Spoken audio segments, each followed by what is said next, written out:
नमस्कार दोस्तों, कैसे हैं आप सब। पारा शिक्षक को लेकर के एक बहुत ही बड़ी अपडेट आ रही है। क्या अपडेट है, मैं आज की वीडियो में बताने वाला हूं। यहाँ पे आप देखिएगा सुप्रीम कोर्ट की बड़ी अपडेट, शिथिलता वाला मामला क्या है, रिजल्ट बदल सकता है।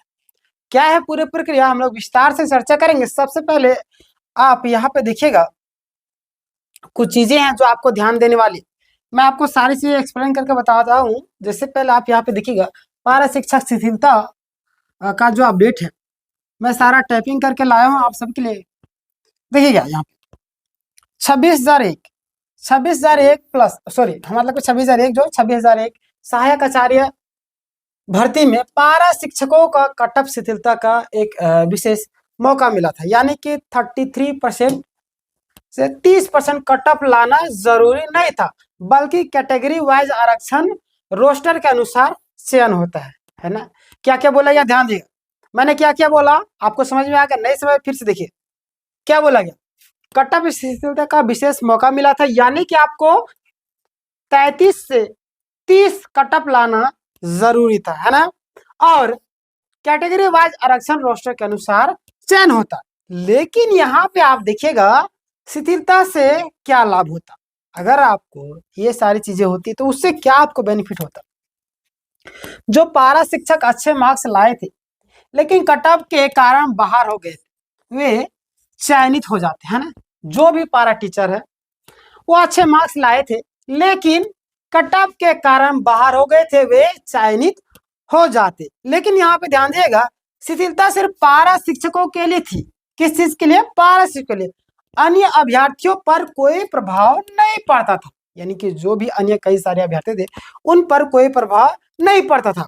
बट यहाँ पे ध्यान दीजिएगा आप लोग, सारे पॉइंट को मैं कवर करूंगा, टेंशन लेने की जरूरत नहीं, अंतिम तक रुकेगा।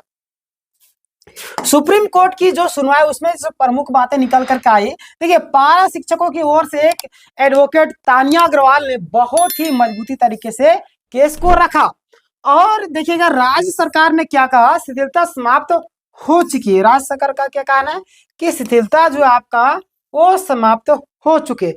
लेकिन यहाँ पे चर्चा के दौरान में मैंने लिख दिया, जज साहब जो है कुछ नए तथ्य महत्वपूर्ण लगे। जज साहब को क्या लगे? चर्चा के दौरान जज साहब को कुछ जो है नए तथ्य वो महत्वपूर्ण लगे। जज साहब की जो मुख्य टिप्पणी वो क्या, जज साहब क्या बोलते हैं, ध्यान दीजिएगा। बीच खेल में, है ना, क्या बीच खेल में नियम नहीं बदले जा सकते। यानी कि बीच खेल में अगर नियम बदलते हैं तो ये गलत हो जाएगा। बीच खेल में नियम नहीं बदले जा सकते। लेकिन तानिया अग्रवाल ने स्पष्ट किया कि यहाँ आर्टिकल 14, किसका? आर्टिकल 14 के तहत समानता का उल्लंघन नहीं हो रहा है। देखिए किस तरीके से यहाँ पे घुमा दिया था केस को पूरी तरीके से। देखिए वकील पर भी निर्भर करती है कौन सा वकील केस को लड़ रहा है, क्योंकि उस तरीके से वो बातों को घुमाते हैं ना, जहाँ जो दोषी रहता है उसको भी लोग निर्दोष साबित कर देते हैं। देखिए यहाँ पे कैसे कैसे क्या हो रहा है, बट घबराने की जरूरत नहीं दोस्तों, है ना। क्यों आर्टिकल 14 का उल्लंघन नहीं है, ये भी जान लीजिए क्या बातें सामने आई। 50% सीटें पहले से पारा शिक्षकों के लिए आरक्षित है। 50% वाला जो मामला था ना, 50% जो आपका पारा शिक्षकों के लिए पहले से आरक्षित है। शिथिलता भी मतलब कि केवल इसी समूह यानी कि पारा शिक्षकों के लिए थी। पहले सबका 50% है, लेकिन शिथिलता भी जो है आपका पारा शिक्षकों के लिए थी। गैर पारा शिक्षक इससे ना लाभ में ना ही हानि में उनकी मेरिट प्रभावित नहीं होती, है ना। गैर पारा के लिए जो भी चीजें उनकी जो मेरिट है वो प्रभावित होती ही नहीं। लेकिन जज साहब का रुख क्या है, देखिएगा। जज साहब जो है तर्क सुने, तर्क सुनकर जज साहब सकारात्मक दिखे। जज ने कहा कि यह मामला सुनवाई योग्य है, इसे सुना जाएगा, है ना। जज साहब देखिए कई बार क्या होता है, जज साहब देखते कि ज्यादा पीड़ित छात्रों के पक्ष में एक गलत हो रहा है, छात्रों के साथ में अन्याय हो रहा है, तो उस सारी यानी कि उन सारी चीजों को सुनते हैं और छात्रों के पक्ष में प्राय फैसला। देखिए छात्र कब जाते कोर्ट, तो जाहिर सी बात उनके पास प्रूफ होता है। तभी आपके पास क्या कोर्ट कचहरी जाने का टाइम है? नहीं, किसी को कोई फुर्सत है पढ़ने लिखने अपना काम करने से, किसी को फुर्सत है तो कोर्ट कचहरी चक्कर कौन लगाए। लेकिन तभी जाते जब पुख्ता प्रूफ होता है ना। तो यही सारी चीजें को लेकर के जज साहब बोले ठीक है यह मामला सुनवाई होगी, इसे सुना जाएगा। और समय के भाव के कारण उस दिन की अंतिम आदेश मतलब कि नहीं दे सके। लेकिन अगली तारीख है आपका, कब है ध्यान देखो, अगली तारीख आपका 2 दिसंबर को दिया गया है ना, टेंटेटिव डेट है, और केस स्टेटस में भी दिख रही है। देखिए क्या होगा 2 तारीख मैं आपको बताऊंगा। शिथिलता देने के कारण जो महत्वपूर्ण तर्क आया था, सरकार ने यह शिथिलता परीक्षा 6 माह पहले ही प्रदान की थी, है ना, कब 6 माह पहले ही प्रदान की थी। और अब पारा शिक्षक लंबे समय से कार्यरत थे, पारा शिक्षक जो भी थे वो लंबे समय से कार्यरत थे, अनुभव आधारित लाभ, है ना।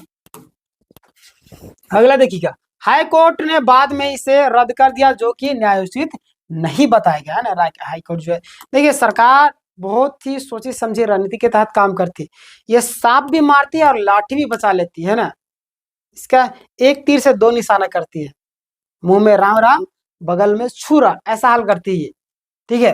देखिएगा बहुत सारे लोगों को बुरा लगेगा, यहाँ पे चमचे लोग, यहाँ पे बहुत सारे लोग होंगे। मैं किसी पार्टी का विरोध या समर्थन नहीं कर रहा हूं, मैं जो अच्छा काम करे उसका समर्थन करेंगे, कोई भी पार्टी का हो, बीजेपी, कांग्रेस, जेएमएम, कोई भी गठबंधन किसी का भी हो, एएसपी, बीएसपी, सारे लोग का, है ना। लेकिन जो गलत करे गलत। देखिएगा सुप्रीम कोर्ट से संभावित परिणाम, जज साहब का रुख पारा शिक्षकों के पक्ष में दिखा, है ना। और निर्णायक मतलब निर्णय आने पर रिजल्ट प्रभावित होगा, क्योंकि सभी रिजल्ट नोटिस में पहले ही लिखा है ना। और कोर्ट के निर्णय से परिणाम प्रभावित हो सकते हैं, ठीक है, कोर्ट का निर्णय आएगा, इससे परिणाम आपका प्रभावित हो सकते हैं। अंतिम निष्कर्ष के तौर पर अगर मैं आपको बताऊं तो देखिए क्या क्या चीजें हुई। पारा शिक्षकों को बेहतर अवसर मिलने की संभावना बहुत ही अधिक है ना, पारा शिक्षक जो भी है उनको बेहतर अवसर मिलने की जो संभावना है काफी ज्यादा है। और शिथिलता का जो लाभ है सही कारणों से दिया गया था, और कार्य अनुभव और आरक्षित श्रेणी के भीतर, है ना। अब फैसला सुरक्षित सुप्रीम कोर्ट में करेगा, और स्थिति सकारात्मक लग रही है, आगे क्या होगा आपको मैं बताऊंगा, है ना, टेंशन लेने की एकदम ही जरूरत नहीं। तो ये था आपका आज का पूरा अपडेट, कैसा लगा, क्या आप सोचते हैं इस विषय में, अपनी राय जरूर बताइएगा। बहुत सारे गैर पारा वाले भी हमारे वीडियोस को देखते हैं, वो भी कमेंट करते हैं। मैं चाहता हूं कि आप पारा के पक्ष में है या नहीं, मैं ये देखना चाहता हूं कितने लोग हैं। और पारा तो मैं जाहिर सी बात जानूंगा, आप लोग भी कमेंट कीजिएगा कि ये सारी चीजें लागू होनी चाहिए या नहीं, समान काम का समान वेतन को लेकर के, और भी कई सारी चीजों को लेकर के। तो आप मुझे कमेंट करके जरूर बताएगा। लेकिन आपसे भी इसमें एक रिक्वेस्ट करना चाहता हूँ कि अभी तक आपने अगर लाइक नहीं किया वीडियो को, आपके लिए इतना मेहनत करता हूँ, तो एक लाइक तो जरूर कीजिएगा, और सब्सक्राइब अगर नहीं किया सब्सक्राइब भी कर लीजिएगा। रेड बटन आपको दिख रहा होगा, जहाँ पे वीडियो देख रहे हैं वहीं पे उसको दबा करके सब्सक्राइब, बगल में घंटी का आइकन का उसको दबा करके और वीडियो को शेयर कीजिए, है ना। बोलते हैं कि जब दवा काम नहीं आती दुआ काम आती, इसलिए दुआ कमाइए, वीडियो को शेयर कीजिए। लोग कम से कम बोलेंगे कोई तो बंदा है जो हमारी हेल्प करता है हर एक जगह, है ना। तो जैसी करनी वैसी बने, कि जैसा आप कर्म करेंगे वैसा फल मिलेगा। दूसरों की भी हेल्प कीजिए, खुद का भी हेल्प होगा, ठीक है। मिलते हैं नेक्स्ट वीडियो में, तब तक के लिए धन्यवाद।